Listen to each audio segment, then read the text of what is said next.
Selamat pagi, selamat siang, dan selamat sore. Perkenalkan, saya Agnes Yuni Puja Astuti. Saya adalah guru fisika di SMA Negeri 1 Malang, Provinsi Jawa Timur. Saya mengajar mulai tahun 2005 hingga sekarang. Saya mengajar di kelas 10, kelas 11, dan kelas 12. Video pemaparan kali ini saya akan menjelaskan tentang pembelajaran momentum dan impuls dengan menggunakan media TUSI. TUSI itu adalah kartu asistensi.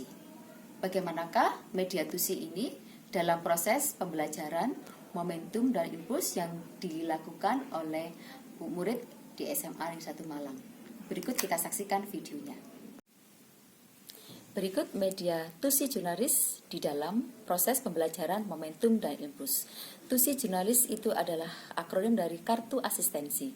Sedangkan jurnalis itu adalah seorang reporter yang mencari berita-berita yang ada hubungannya dengan peristiwa momentum dan impuls. Siswa mencari berita yang berkaitan dengan momentum dan impuls lalu dikemas dalam bentuk kartu demikian, diulas secara kualitatif, lalu disampaikan di dalam proses kegiatan pembelajaran. Di dalam proses kegiatan pembelajaran, TUSI Jurnalis itu meliputi kegiatan pendahuluan, apersepsi, video, dikaitkan dengan TUSI Jurnalis fenomenanya. Yang kedua, tentang penguasaan konsep melalui tutor keliling, dan gallery walk. Yang ketiga, mendapatkan data-data secara kuantitatif melalui percobaan lalu dikaitkan dengan data-data kualitatif melalui TUSI Jurnalis. Sedangkan yang terakhir, siswa menyimpulkan di dalam TUSI Jurnalis di dalam kehidupan sehari-hari.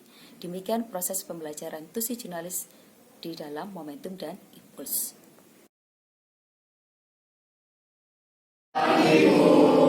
Oke, sebelum kita belajar, kita berdoa dulu biar lebih fokus dan semoga ilmunya berkah, gitu ya.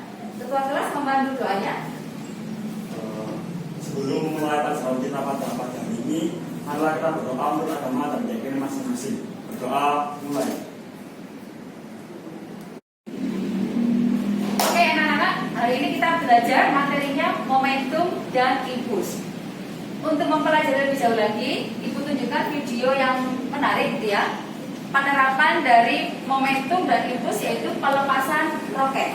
Nah, sekarang masing-masing melihat di kartu asistensi masing-masing, ya.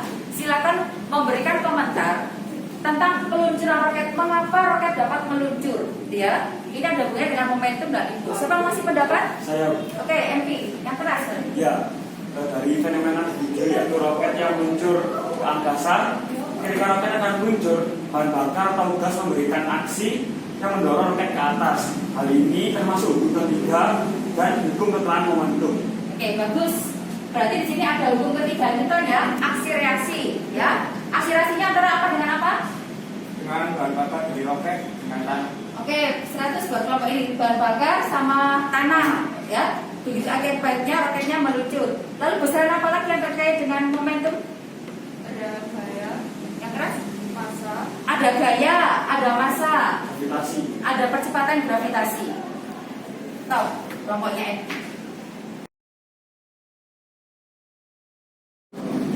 Oke, selanjutnya kegiatan kalian untuk lebih memahami tentang momentum dan impuls, ada korelasinya dengan kartu asistensi yang kalian buat sendiri.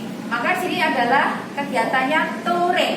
Touring itu adalah tur keliling ya. Kelompok A satu orang ke kelompok B, kelompok B satu orang ke kelompok C, kelompok C satu orang ke kelompok A, menyampaikan pendapat idenya tentang apa yang ditemukan di kartu asistensi. Oke, silakan lakukan. Untuk kasus yang pertama yaitu mengamati polisi menembakkan senapan. saya mengamati orang yang menembak menggunakan pistol. Untuk temuannya, penembak merasa tersetak ke belakang saat menembakkan senapan. Temuannya merupakan hukum 3 Newton, aksi reaksi bahwa saat peluru ditembakkan kita akan terdorong ke belakang.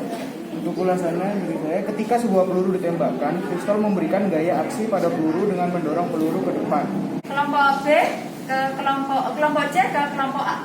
Baik, jadi di sini saya menemukan fenomena yaitu ayah yang memukul paku dengan palu. Di sini itu gaya yang bekerja pada paku berlangsung dalam waktu singkat. Jadi besar pukulan palu ditentukan berdasarkan gaya palu dan paku. Kemudian untuk agar paku paku sendiri untuk mudah menancap itu diperlukan massa, palu besar atau mengayunkan palu lebih cepat sehingga momentumnya besar. Betul. Ya, pendapat dari Berarti yang mempengaruhi palu ada massa, ada masa, ada waktu, Gaya. ada gaya. Oke, bagus. 100 buat kelompok A dan kelompok C. Di dalam lebih memaknai apa itu momentum impuls, ada kaitan dengan kehidupan sehari-hari, ada korelasinya dengan di dalam kartu asistensi yang kalian buat. Maka sekarang ini adalah gallery walk. Jadi masing-masing kelompok punya perwakilan di depan, satu orang tiap kelompok untuk menyampaikan pendapatnya di karya kartu asistensi masing-masing ya. Terjadilah diskusi boleh bertanya, boleh menyampaikan ide dan sebagainya. Oke, silakan keliling dulu satu kelompok, satu orang.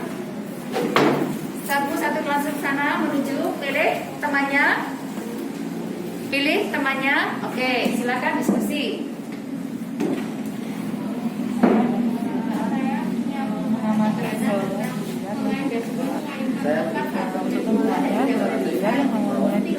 Jadi bergerak karena ada itu adanya matras bertujuan untuk memperlama kontak tubuh lawan dengan lantai sehingga impuls yang diberikan jadi lebih kecil setelah bergerak. Nah, jadi bola bergerak ini Kecepatan, massa, dan berubah. Baik, sekarang untuk membuktikan apa yang kalian tulis fenomenanya yang ada di kartu asistensi ini kan secara kualitatif ya. Sekarang kalian mengumpulkan data secara kuantitatif melalui percobaan yang sangat sederhana sesuai dengan lembar kerja yang sudah Ibu bagi. Lakukan dengan baik antar anggota bekerja sama. Silakan.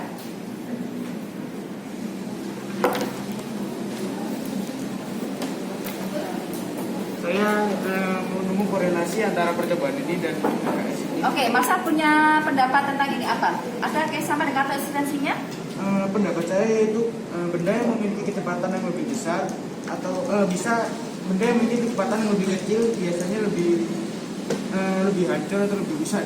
Dari hasil diskusi, bagaimanakah korelasi antara kartu asistensi dengan hasil percobaan? Korelasi antara data kualitatif dengan hasil percobaan secara kuantitatif. Berdasarkan undian, istilah Ibu Budi tadi, maka yang menyampaikan kesimpulannya adalah kelompok C. Oke, silakan. Dua di depan.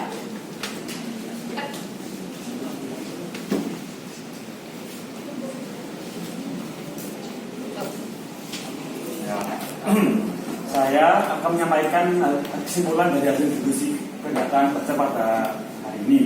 Berdasarkan hasil diskusi kelompok tentang momentum dan impuls dapat disimpulkan bahwa yang pertama, besaran-besaran yang terkait dengan momentum dan impuls adalah gaya, massa, kecepatan, dan waktu. Yang kedua, berlaku hukum Newton tentang gerak lurus berupa peraturan, usaha, dan energi. Yang kedua, berdasarkan data percobaan dan data dari kartu asistensi, bahwa massa yang besar momentum. Yang pertama, benda yang bergerak lebih cepat akan memiliki momentum yang lebih besar. Dan yang kedua, gaya yang dimiliki benda semakin besar, misalnya gravitasi, impulsnya juga semakin besar. Maka kesimpulan akhirnya yaitu momentum akan berubah seiring dengan perubahan massa dan kecepatan. Semakin cepat pergerakan suatu benda, akan semakin besar juga momentumnya. Semakin besar momentum, maka akan semakin dahsyat kekuatan yang dimiliki oleh suatu benda tersebut. Jika materi dalam keadaan diam, maka momentumnya sama dengan nol. Sebaliknya juga, semakin cepat pergerakannya, semakin juga besar momentumnya. Jadi, TUSI ini kan adalah singkatan dari kartu asistensi yang merupakan sebuah media pembelajaran unik karena dengan TUSI saya dapat berkreasi dengan bebas dalam menuangkan materi sehingga ketika dipelajari saya merasa mudah memahami. Nah, manfaat belajar dari TUSI ini saya menjadi tidak mudah bosan karena justru TUSI ini yang membuat saya belajar dengan senang. Terima kasih. Berikutnya yaitu untuk tindak lanjut. Saya akan mengembangkan proses pembelajarannya berbasis proyek, di mana siswa menghasilkan suatu produk atau alat yang berhubungan dengan momentum dan impuls setelah mereka mempelajari dengan media TUSI Jurnalis. Produk tersebut berkaitan dengan konsep-konsep momentum dan impuls dan konsep-konsep yang sebelumnya. Semoga bermanfaat dan saya ucapkan terima kasih.